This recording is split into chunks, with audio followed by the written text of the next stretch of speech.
reka iyi nkuru nyivuge gutya. Afurika ni umugabane uhura n'ibibazo byinshi by'umutekano nk'intambara hagati y'abaturage idashobora kuba yabura, inyeshyamba zidashaka kumva na gato amabwiriza leta itanga cyangwa se andi mategeko iyo ari yo yose leta ishobora kuba yahereza abantu, iterabwoba rimwe na rimwe ritwara ubuzima bw'abanyuranye, ubujura bushingiye ku gucucura ibyakozwe n'abantu runaka, n'amakimbirane adashobora kubura ku mipaka. Ibi rwose tubizi muri Afurika cyane. Ibihugu byinshi bya Afurika bishora imari mu gushaka no kuvugurura za kajugujugu zo kugaba ibitero kugira ngo byongere ingufu mu kirere ndetse n'ubushobozi bwo kurwana. Zimwe muri kajugujugu z'ibitero zikoreshwa n'ingabo zirwanira mu kirere nyafurika, izi zitumizwa mu mahanga, izindi rwose zitezwa imbere kandi zigakorerwa ku mugabane hano indani, nubwo bisaba byinshi mu bikoresho n'amafaranga udashobora kwiyumvisha mu mutwe wawe. Byumvikane ko izi ni kajugujugu 10 za mbere zo kugaba ibitero zikoreshwa muri Afurika. Ku mwanya wa nyuma turaza kuvuga ku bijyanye n'indege ebyiri zo ku munsi w'imperuka nk'ibisanzwe, ariko mugiye kubana nanjye Karekezi Isa.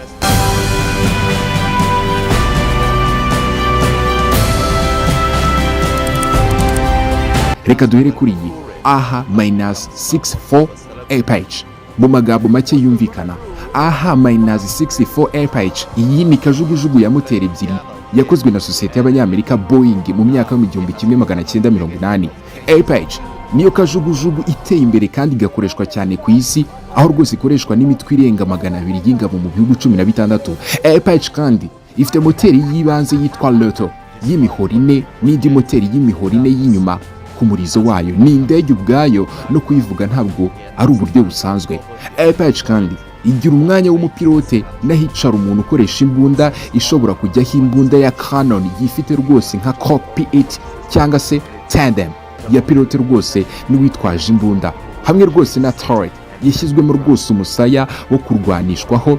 Apache kandi ishobora rwose kuba yitwaje imbunda ya 30 cyangwa se M3 ndetse rwose na misile 16 za EGM-114 Hellfire cyangwa se rwose misile zisenya ibifaru nka Speaker, cyangwa kandi misile enye za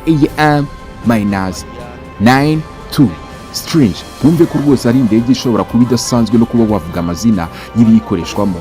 Apache kandi ikoreshwa na Maroc na misile muri Afurika. Maroc yatumije indege 24 muri 2019, naho misile yatumije 46 muri 2018. Reka tuvuge ku mwanya wa kabiri gato turasanga K-52 Ergota. Iyi nayo ni indege idasanzwe mu buryo nk'ubu ngubu. K-52 Ergota ni kajugujugu yo kugaba ibitero ya moteri ebyiri yakozwe na sosiyete yo mu Burusiya Komer mu myaka za 90.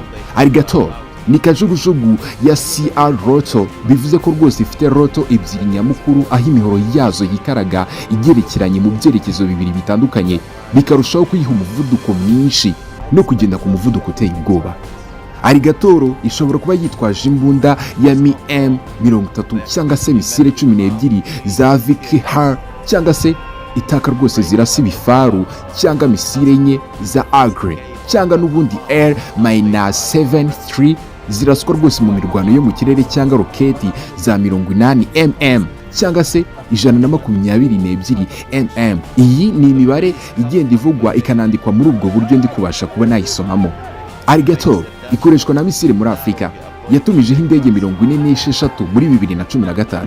Biteganyijwe ko Alligator izazamura ubushobozi bw'ingabo zirwanira mu kirere za misile mu bijyanye n'intambara no kurwanya ibifaru n'izindi ntambara rwose za kajugujugu, ndetse rwose no gushakisha amakuru n'intambara za Alligator, kubera ko umwanzi aba agomba gukubitwa ku buryo atazongera gutekereza na rimwe mu buzima bwe kugaruka inyuma atera igihugu icyo ari cyo cyose gifite ubu buhangange n'ibi bisasu ndetse n'izi ndege.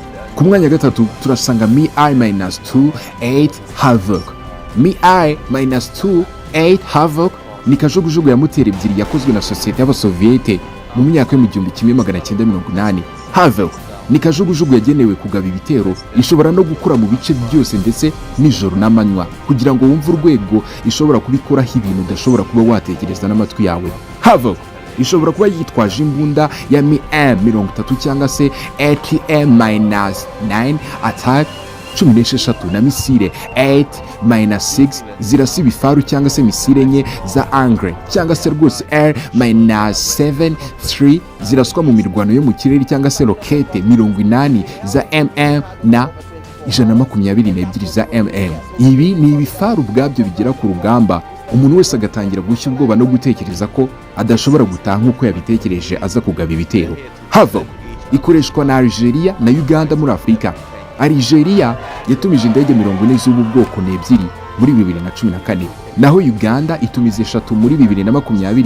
Biteganyijwe ko Havoc izazamura ubushobozi bw'ingabo zirwanira mu kirere za Algeria na Uganda mu bijyanye n'intambara zirimo ibifaru cyangwa mu guhangana na kajugujugu z'abanzi. Reka tuvuge ku mwanya wa kane gato, T-129 attack. Nkuko mbivuze, T-129 attack ni kajugujugu ya moteri ebyiri yakozwe na sosiyete yo muri Turukiya TAR mu myaka ya 2010. Attack ni ubundi bwoko bwa August R129 Muguster, nkuko rwose mbivuze, ari nayo kajugujugu ya mbere y'ibitero yiteguye kandi ikorerwa mu Burayi. Attack ifite moteri nyamukuru y'imihoro 5 hamwe na moteri y'inyuma y'imihoro 2, itanga imikorere ihanitse no kwihuta ku rwego udashobora kuba watekereza n'amatwi yawe. Attack kandi ishobora kuba yitwaje imbunda ya MM20 cyangwa se misiri 8 za OMTAS zirasa rwose ibifaru cyangwa zo mu bwoko bwa AGM-114 Hellfire cyangwa se rwose ibisasu bya rokete 12 bya Sir-8 cyangwa se Hydra 70 cyangwa se ubundi misiri enye za Strange cyangwa n'ubundi Mistral. Ibi ni ibigenda bivugwa bikanongerwamo nk'utundi dutangaza twose indege ishobora kuba yagira kugira ngo yiharirwe mu bijyanye n'uburyo ishobora kuba yatandukana n'izindi ndege. Attack ikoreshwa muri Nigeria gusa. Muri Afurika nyine hatumijweho indege 6 muri 2019 mu rwego rwo guhangana n'iterabwoba nigeze kuvugaho hejuru. Ku mwanya wa gatanu, wibuke iyi ni imyanya 10 yose, tugeze ku mwanya wa gatanu. Ku mwanya wa gatanu turasanga AHA-1S cyangwa se VF cyangwa n'ubundi wongera ukite AHA-1 Cobra. Reka mbisobanure uko. AHA-1Z cyangwa se VIP ni kajugujugu ya moteri ebyiri yakozwe na sosiyete y'Abanyamerika BL. Aha ni mu myaka 2. VF ni verisiyo ya AHA-1 wa Super Cobra yongerewe ubushobozi ishingiwe kuri AHA-1 Cobra, kajugujugu ya mbere igenewe kugaba ibitero yabayeho ku isi. VIP ibiriho rwose imbunda ya M20 ikitwa rwose misiri 16 za AGM-114 Hellfire cyangwa se rocket 16 za Epic Airways 2 cyangwa se misiri enye za AM-1 Seedward cyangwa se AM-120 cyangwa se MERM zikoreshwa rwose mu guhangana n'izindi kajugujugu mu kirere ubundi urugamba rukambikana. VIP ikoreshwa na Nigeria muri Afurika gusa. Iyi yatumijweho indege 24 muri 2019 mu gihe Super Cobra ikoreshwa na Kenya. Reka tuvuge ku mwanya wa gatandatu usatiro wa 7 turasanga Love Like. Iyi ni kajugujugu ya moteri imwe yakozwe na sosiyete ya Amerika y'Epfo. Daniel mu myaka za 90, Bivugwa niyo kajugujugu rwose yo kugaba ibitero ya mbere kandi rukumbi yakoreye muri Afurika. Love Yaka iyi ishingiye kuri L'Hospitiere SA-330 Puma, ni kajugujugu yo gutwara abantu rwose. Luveka iba yitwaje rwose imbunda ya AM-20 cyangwa se misiri 8 za AGM-114 misiri zirasa ibifaru cyangwa se misiri enye za Mistral cyangwa se FM-1 cyangwa se FM-2 cyangwa se FM-92 Strange zikoreshwa mu kirere cyangwa se imbunda zirasa rokete 70 cyangwa se 68, kuko ibi ni ibikoresho ubwabyo no kubona amafaranga biguze bisaba ubundi bwenge. Love Yard ikoreshwa na Afurika y'Epfo. Muri Afurika gusa yaguze indege 12 z'ubu bwoko mu 1999. Love Yard yakoreshejwe mu bikorwa byo kubungabunga amahoro no kurwana muri Repubulika Iharanira Demokarasi ya Kongo, aho yerekanye ko imikorere yayo yizewe kandi idashidikanywaho. Ku mwanya 7 turasanga Mi-24 Hide, nkuko rwose mbivuze. Mi-24 35 Hide ni kajugujugu y'ibitero yakozwe na sosiyete y'Abasoviete Mir yo mu myaka za 90. Iyi ni kajugujugu idasanzwe ikoreshwa mu bwikuruzi no mu kugaba ibitero. Ikindi kandi iba yitwaje imbunda ya 12 akanyerezo 7 cyangwa se imbunda ya 30 cyangwa se misiri 8 za 8-6 Spra cyangwa se -1. Atake rwose zirasa ibifaru cyangwa misile enye zo ziba zitwa LA-60 cyangwa se Aigle misile rwose ziraswa mu kirere cyangwa rokete za 58 cyangwa 80 kubera ko iba yize ubundi bushobozi burenze. -2-4 akarongo 35 high bikoreshwa n'ibihugu byinshi bya Afrika nka Algeria, Angola, Burkina Faso, Chad, Misiri, Ethiopia, Cote d'Ivoire, Libya, Mali, Niger, Sudani, Senegal, Togo, Uganda, Zimbabwe. Ibi ni ibihugu rwose idashobora kuba yaburamo. Ku mwanya munani turasanga -17 Mrmltv helicopter. Reka nabyo nyivuge gutya. -17 ni kajugujugu itwara abantu ndetse ikoreshwa mu kugaba ibitero. Iyi yakozwe na sosiyete y'Abasoviete mu myaka za 80. -17 ikomoka rwose kuri -8 imwe rwose muri kajugujugu zikoreshwa cyane ku isi. -17 ifite rwose moteri y'imihoro 5 n'indi y'imihoro 3 ku murizo wayo. Biya rwose imikorere myiza kandi yizewe ku rwego umuntu wese uyifite cyangwa se uyikoresha adashobora kumva ko rwose imbere ku rugamba ashobora gusubira inyuma. -17 ishobora kujyaho imbunda 12 cyangwa machine gun cyangwa se cannon mu mbunda rwose zishobora kuba zirasa kure cyangwa se misile enye za shotgun VR- cyangwa se attack VR- zirasa ibifaru, tutibagiye rwose misile enye za Aigle cyangwa se rwose AR-60 ziraswa rwose mu mirwano yo mu kirere ndetse na roketi za 80 cyangwa se 122 ku rwego umwanzi wese ashobora kubibonaho agatinya atarinjira mu rugamba nyirizina. -17 ikoreshwa n'ibihugu byinshi bya Afrika nka Algeria, Angola, Burkina Faso, Benin, Cameroon, Chad, Congo, Guinea Equatorial, Ethiopia, Ghana, Guinea, Mali, Kenya, Mozambique, Nigeria, u Rwanda, Sudani, Togo, Tanzania, Uganda, Zimbabwe. -17 yakoreshejwe mu bikorwa bitandukanye nko gutwara, gukubita, medvac, gushakisha no gutabara ndetse no gufasha abantu rwose bafite byinshi mu batekereza ko badafite ubufasha. Ku mwanya cyenda turasanga helicopter cyangwa se -530F Carries Warrior Plus. Kajugujugu rwose ya cyangwa se 530F Carries Warrior Plus. Iyi ni kajugujugu yohereje ibitero yakozwe na sosiyete y'Abanyamerika. Helicopter mu myaka yo mu 1980 nibwo yakozwe indege bwa mbere. 530F ikurikira ubwoko bwa 500 yakozwe rwose hagendewe kuri high aho -6 cars. 530F ishobora rwose gutwara abagenzi bagera kuri 3 cyangwa se kwikorera ibiro bisaga 680 by'imizigo. 530F ishobora kwitwaza imbunda ya milimetero 12 cyangwa se misile ebyiri na FN-Hurst cyangwa se HEM-400 cyangwa se misile enye za AGM-11 Hellfire cyangwa se roketi 7 za Harder 70 zose zikaba zayijya ku mutwe. Ibi ni bishobora kuba byatera umwanzi ubwoba nigeze kubigarukaho. kandi 530F ni kajugujugu yohereje yamenyekanye cyane kubera ubuhanga no gukora neza. Akenshi ikoreshwa mu bihe bidasanzwe by'intambara, itanga imbaraga rwose z'umuriro mu rugamba rubera ahantu hagoye.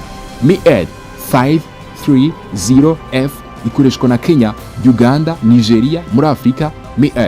330F yakoreshejwe mu kurwanya iterabwoba no kurwanya inyeshyamba ndetse no kurinda imipaka ndetse rwose no mu butumwa bw'umutekano ni ibintu byumvikana. Ku mwanya wa 10 turasanga iyitwa SA-342A Transport Gazelle. Nkuko mbivuze, SA-342A Transport Gazelle ni kajugujugu yohereje kandi yo kugaba ibitero yakozwe na sosiyete y'Abafaransa mu myaka y'1960. Gazelle ni kajugujugu itandukanye ishobora gukora imirimo itandukanye nko gushakisha, gukata, gutwara, guhungura rwose no kurwanya ibifaru burundu bigashira ku murongo w'urugamba.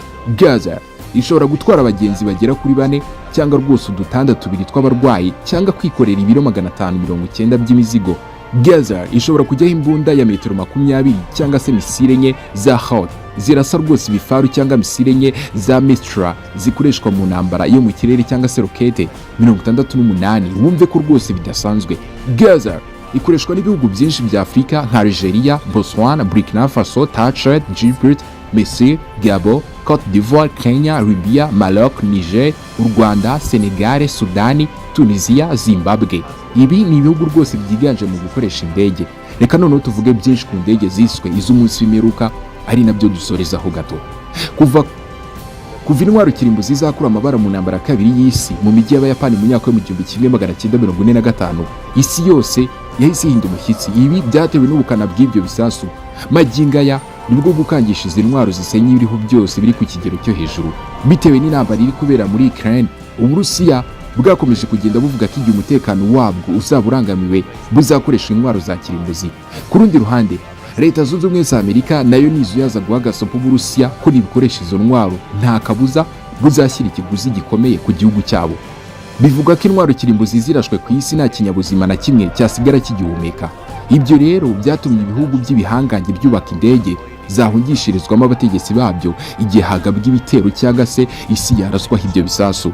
Ibihugu bifite indege zihungishirizwamo abategetsi igihe haraswa intwaro z'ubumara ni bibiri gusa n'ubundi mu isi, hari by'Uburusiya, Leta Zunze Ubumwe za Amerika. Reka tuvuge kuri izi ndege zabo ni indege ki? Izi ndege nizo ziswe iz'umunsi w'imperuka kuko bivugwa ko izi ntwaro niziraswa izaba ari imperuka ku kiremwa muntu. N'ibisanzwe ariko muri kumwe nanjye Karekezi Isa. Reka tuvuge kuri Russian 11-80 y'Abarusiya. Iyi yo ikoze ite? Iyi ndege kabuhariwe y'Abarusiya Russian 2-80 ibihugu rwose byo mu burengerazuba bw'isi buyita Max Dome nk'uko rwose raporo y'umuryango NATO ibivuga. Mu Burusiya iyi ndege bahihaye izina rya IMAC cyangwa se IMAC. Bivuga ko iyi ndege yakozwe bwa mbere mu mpeshyi yo mu mwaka wa 1985 mu gihe Leta Zunze Ubumwe z'Abasoviyete zakoraga. Iyi ndege kandi nta madirishya ifite kugira ngo umwuka w'ubumara utinjiramo mu gihe haraswa intwaro kirimbuzi ku isi. Gusa hari ikirahure imbere aho rwose abapilote bicara kugira ngo bayobore indege. Ikaba ifite n'umuryango umwe. Iyi ndege kandi ifite ikoranabuhanga ryo kureba ibirindiro byose by'Abarusiya aho biri ku isi. Igihe perezida rwose yaba ari muri iyo ndege yaba afite ubushobozi bwo kurasa ibisasu aho ashaka hose mu kirere rwose nta muntu n'umwe ubyitambitsemo. Reka noneho tuvuge kuri Boeing A-4B ya USA, indege y'umunsi w'imperuka kuri Leta Zunze Ubumwe za Amerika.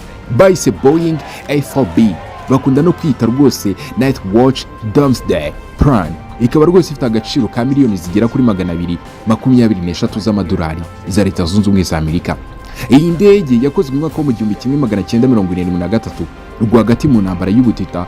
Ubu USA ifite rwose zigera kuri enye zose. Nubwo bigoranye kumenya iby'indege ishobora gukora byose n'uburyo ikozemo, muri bike byabashije kumenyekana bivugwa ko ishobora gutwara abantu 112, ikaba ifite moteri enye za rutura kandi ikaba ishobora kumara amasaha 12 iri mu kirere. Bitangazwa ko kandi ishobora kuguruka andi masaha menshi benzine yashizemo itarangizwamo indi. Muri rusange nk'ibisanzwe birazwi neza ko amakuru ya gisirikare atajya apfa kumenyekana yose kuko izi ndege zombi zigenzurwa n'ingabo z'ibi bihugu. Bivuze ko hari menshi na n'ubu abantu batari bazimenyaho. Gusa ikizwi neza nuko izi ndege ziriho ndetse na bimwe mu bizigize bikaba byaramenyekanye, ariko bamwe bajya kure rwose bagashidikanya ku bushobozi bwazo bakavuga ko zifite ikoranabuhanga riteye imbere ariko nanone rishobora kuba rikibarizwaho cyangwa se ricyubakwa mu yandi magambo yumvikana. Nk'ibisanzwe mwari kumwe nanjye Karekezi Isa. Wibuke gukora subscriber kugira ngo ibiganiro nk'ibi ngibi ujye ubasha kubibona buri uko tubishyizeho. Turabashimiye inshuti z'ubwenge naho ubutaha.